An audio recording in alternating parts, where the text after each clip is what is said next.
Eurocar racing is the fastest growing motorsport in Britain. Based on American NASCAR racing, it features close regulations that keep all the cars very similar. In America, they do speeds of 200 miles an hour around Daytona. In Britain, there aren't tracks as big as Daytona, but here on the Mallory Park Oval, it's door-to-door racing at 130 miles an hour.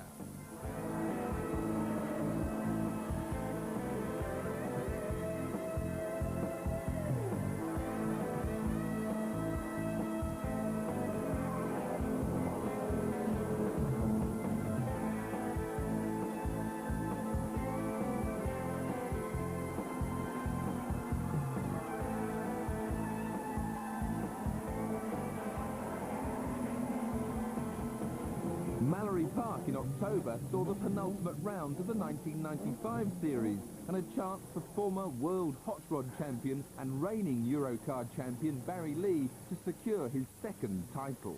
It's like a fairy tale, you know, basically it's great for my dad's motor team, it's great for everybody else, and it's good for Eurocar. But here I am, 51 years of age, and we're going to do it. But we've got some 17-year-olds out there that are going to try and stop me today. Eurocars started last year with just 6 cars. Now there is a capacity entry of 36, including drivers who've never experienced an oval before, like former Porsche star Mike Jordan. On road circuits, we've been very, very quick, but we have struggled on the ovals a little bit, and this is the worst one for us. We've yet to come to Mallory with the car set at the same, and it has been difficult for us around here. At each event, a draw splits the drivers into 3 groups, and then each driver gets 2 races, with their grid position decided by a lottery for race 1, and then reversed for race 2. It makes it all very different because it changes the pressure somewhat from what you and I have been used to on normal circuit, where if you get on the front row you're expecting to win. Here it's all a little bit of a lottery, and there's always somebody to race, because generally I've drawn pole today, which is only the second time this year I've done it. Generally I've been in the middle of the pack, so there's always a lot of cars to race. At Mallory, Jordan was one of 2 men who could still deprive Lee of his crown, but to have any real chance he had to win, and with pole position he had no excuses. Lee was in the middle of the pack. He didn't have to win, he just had to stay out of trouble. Into Gerards for the first time, and Jordan was already clear of the pack, trying to make a break. Going the wrong way around Mallory means there's little or no runoff on the exit, making it look and sound just like NASCAR. Jordan was unchallenged into turn 1, and his escape was helped by Phil White, scattering the pack. In car with Lee, we can see that even his special chassis setup can't help White as he clips another car. We run the car lower on the left-hand side because we're going anti-clockwise. So we run the complete near side of the car lower than the other side. So in theory it should turn in better and go through the bend better. But then will it go in a straight line? Well, you have to hang on to the steering because it is pulling all the time to the left, but you just get used to it.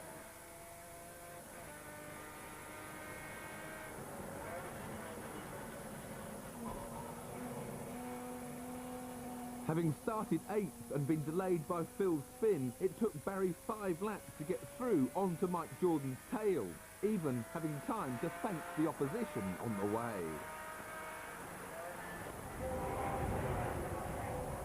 If he could get past Jordan, the title was his. 1 more to go. Have we got the championship for? But by now, he had Leicester Stacey and car 79 looming large in his mirrors, until... Basically, I was trying to get a wide line to get the slingshot out of the corner to get down the inside of Barry Lee. But by taking the wide line, Jeff tried getting underneath the car.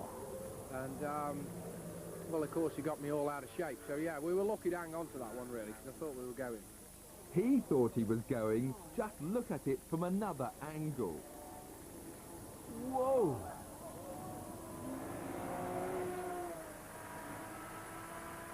Mike Jordan hung on to win, but second was almost enough to secure Barry Lee that second crown. A handful of points from his next race would leave Jordan with little or no chance. Lee was out again in race 2, this time starting from 15th, while right at the back was the other pre-event title challenger, number 4, Kevin Clark, a man with a short oval background. Done a bit of stock saloon car racing, and I did quite a bit after the stock cars of non-contact racing on the short ovals.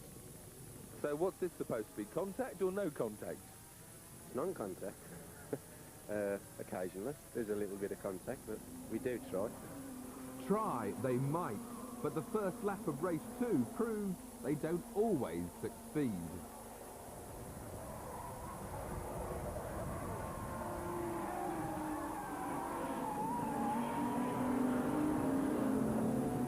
While Barry escaped from the grass, Kevin, who'd been right behind him, managed to squeeze left and take advantage of the melee. On board with Barry, the choices were more limited.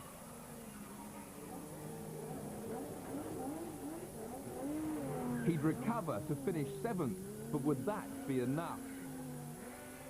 While Barry survived, Mark Loveland, in car 13, didn't. With 5 laps to go, Kevin had stormed through to 3rd with the sort of drive that makes Eurocars so entertaining. Now, only 2 men stood between him and a back-to-front victory. Mark Willis and Formula 1 stock car star Peter Faulding in the black 36 car. A man not used to being patient when it comes to overtaking. I find sometimes a little bit frustrating. You'll be behind somebody, and if you're in your stock car, you would just hit them, and you find that you're braking harder to not hit people, and you just have to try and go around them. But does a little bit of tapping still go on? It does on occasions, but it's not supposed to. Up to 2nd, just 2 laps left. Could Kevin snatch victory? Unfortunately, he wasn't going to get the chance.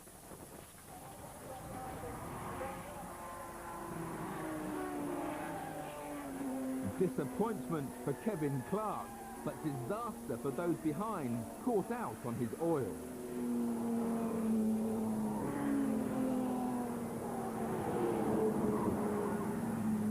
Well, just coming around the turn, see a load of smoke ahead, and I just thought, don't go on in the brakes, and then all of a sudden we hit your, gone on the grass, thought we'd got it back, and then we just come off and we've obviously hit a little bit more oil, done a full pirouette, and Chris has got no option but to hit me, really. I mean, I was right across the track, so unfortunately, we had enough incidents at the start of the race, so that's broken. Jason come round and lost it and got on the grass.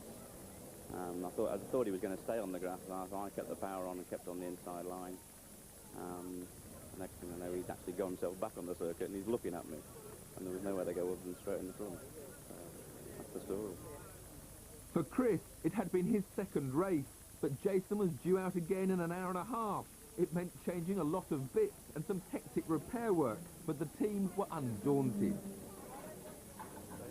Further down the paddock, Kevin's crew were faced with a quick engine change. Now, how much is the new engine? They're about 3,500. That's a complete engine.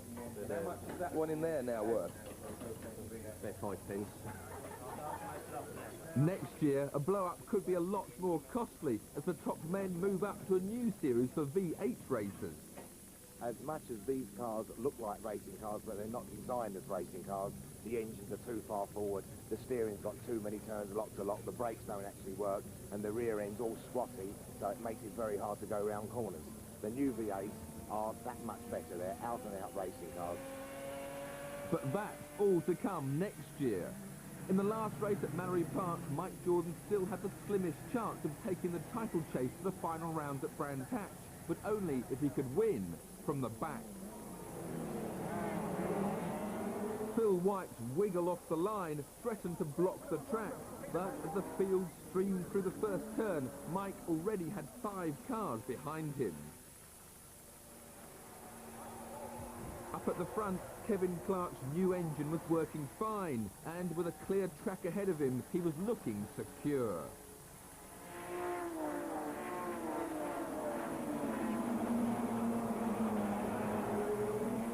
Mike carved his way through the field, but passing Neil Cunningham in mid-race for 5th was the highest he would get.